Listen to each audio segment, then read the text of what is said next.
ఏంటి పొగరా? ఇంత అందమైన అమ్మాయితో పడుకోవాలంటే అదృష్టం ఉండాలిరా. చూడండి నీకెక్కడో మచ్చుంది.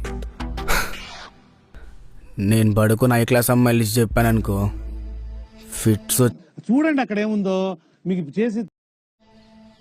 అండ్ ఇంకోటి, నేను చాలా గలీజ్ అమ్మాయిలతో కూడా వండుకున్నా. వాళ్ళు చూడనీకి ఎంత గలీజ్ ఉంటారంటే. అంటే వీడియో మొత్తం పూర్తిగా చూడండి భయ్య, దీని గురించి తర్వాత మాట్లాడుకుందాం అంట. మొత్తం స్టోరీ మొత్తం వింటే మీకు విషయం అర్థమవుతుంది. ఇలా ఉంటారు. ఆఖరికి నా పని మనిషితో కూడా వండుకున్నా. వాళ్ళు ఏంటి భయ్య షాక్ అవుతున్నారా? ఇంకా వీడియో మొత్తం చూస్తే మీరు ఏమైపోతారో అని తెలియదు భయ్య. వినండి ఒక మాట విన్నతో మారదాం. వాళ్ళతో కంపేర్ చేస్తే చాలా బెటర్ అనుకో. అమ్మాయిల విషయంలో చాలా గలీజ్ నా కొడుకుని.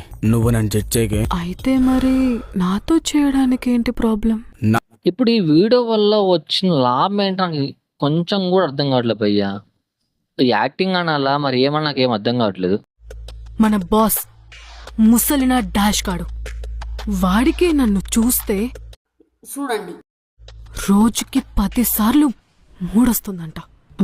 చూడండి అక్కడ ఏముందో మీకు చేసి. మొట్టి కింద 25 సంవత్సరాలు వచ్చాయా నీకు? జింబాడీతో మంచి. నేను చూసిన ఇదే దరిద్రం రా అనుకుంటే ఇంకో దరిద్రం ఉంది భయ్య. మరి వరస్ట్ అంటే వరస్ట్ అనిపించింది నాకైతే.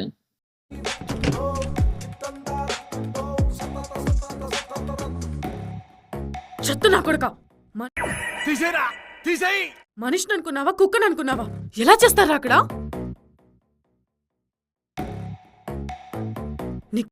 చూడండి నీకు చేయాలనిపిస్తే బెడ్ పైన చేసుకుందాం.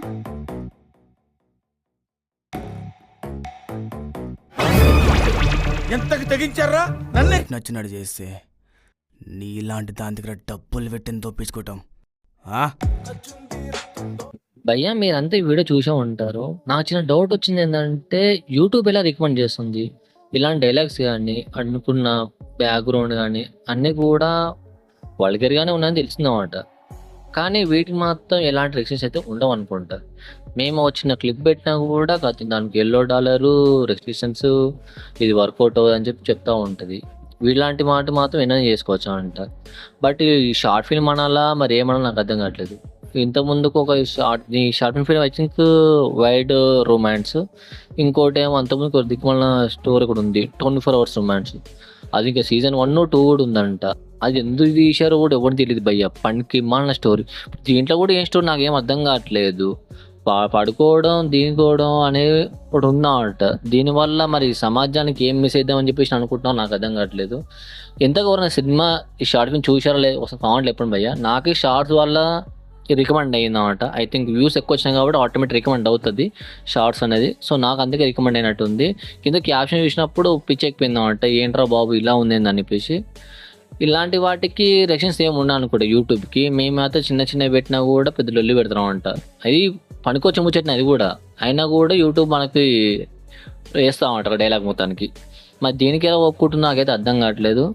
దీనివల్ల మీరు సమాజానికి ఏం మెసేజ్ అనుకుంటే కింద కామెంట్లు చెప్పండి భయ్య. ఇలాంటి వీడియోస్ చేయడం వల్ల వచ్చే లాభం ఏంటి నాకైతే అర్థం కావట్లేదు. దీనివల్ల యూస్ వస్తాయి, అఫ్కోర్స్ మనీ వస్తామంట. అంతకంటే ఇంకేం రాదు.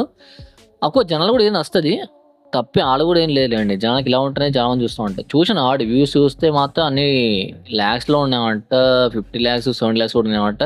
సో ఆ రేంజ్లో ఉన్నప్పుడు ఎవరైనా ఇదే చూస్తారు కదా భయ్య. మంచి అంటే చాలా తక్కువ చూస్తారు, ఇలాంటివి అయితే ఎక్కువ చూస్తున్నాం అంట.